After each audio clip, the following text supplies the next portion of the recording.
Okay, I'd like to thank you for taking time today to attend this presentation. As many of you know, my family moved to Two Rivers, Alaska back in the 70s.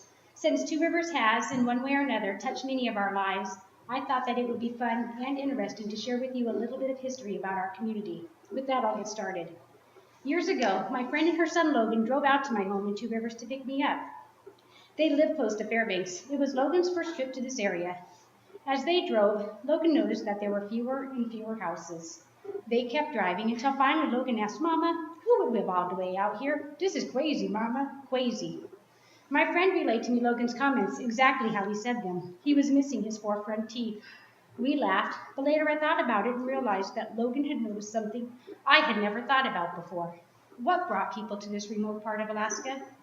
Two Rivers is located halfway between Fairbanks and Chino Hot Springs Resort.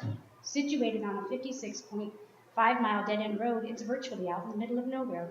To figure this out, we are going to look back through history and investigate what prompted the United States to purchase Alaska, examine what triggered a stampede that brought civilization to the interior, and focus on a family who had the vision and knowledge to bring a grange to Two Rivers.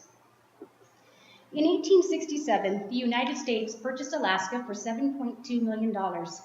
Russia's interest in the area was dwindling. They had hoped that by selling Alaska to the United States, it would keep Great Britain, who were their greatest rivals at the time, out of the Pacific region. The U.S. Department of State Bureau of Public Affairs reports that the purchase was instigated by U.S. Secretary of State William Seward. At 2 cents an acre, it seemed like a pretty good deal.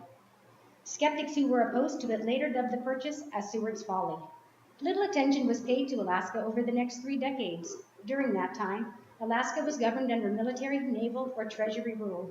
At times, it was under no visible rule at all. It wasn't until 1896 that gold was discovered in the Yukon. Alaska became the gateway to the Klondike goldfields, thereby vindicating the former Secretary of State.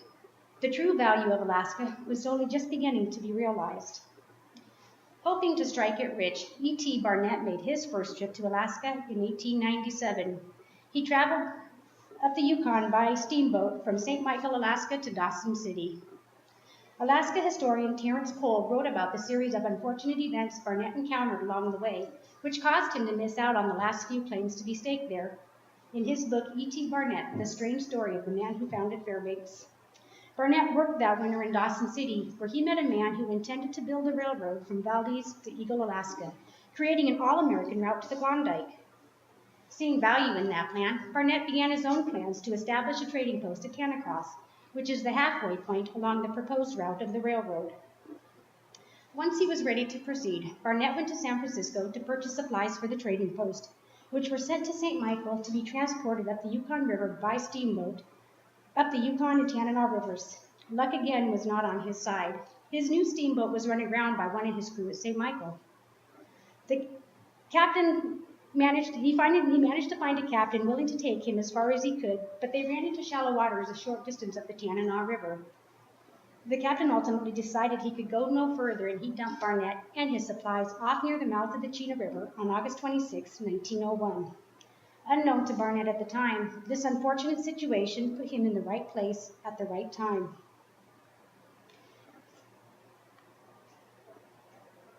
Felix Pedro and his partner had found gold in the creeks nearby, and they were making the long trek back to Circle for much-needed supplies.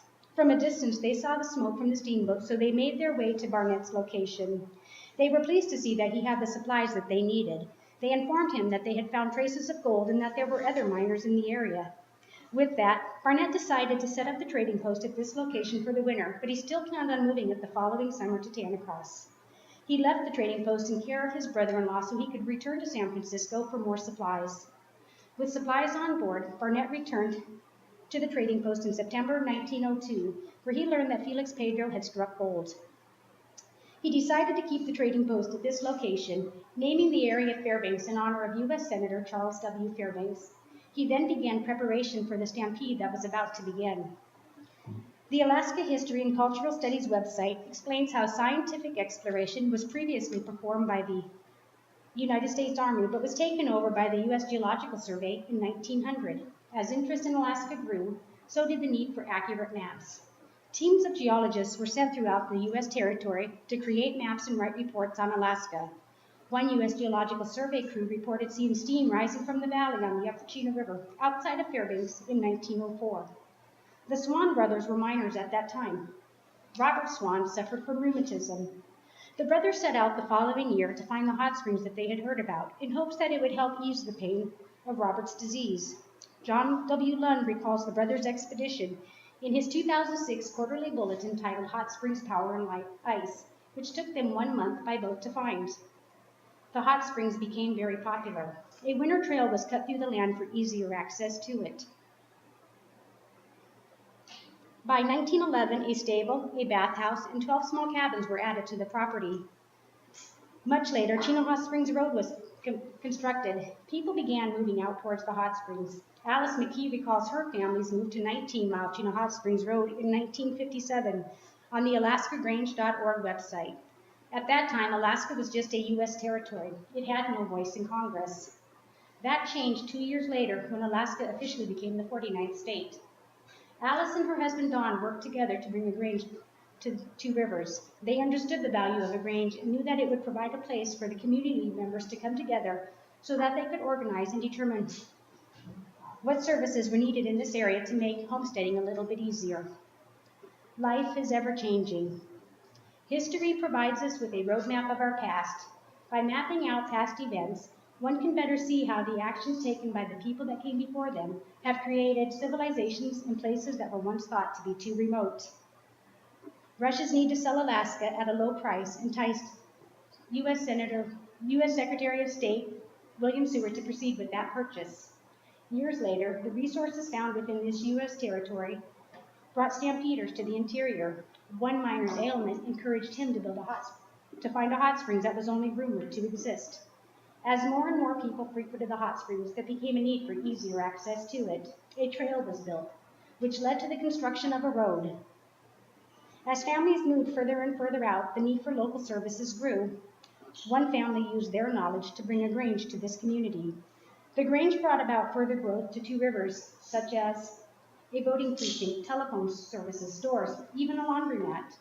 The actions of these individuals have helped create a place that many of us now call home. Thank you. I'm going to pan the camera around so my teacher can see my practice. Just a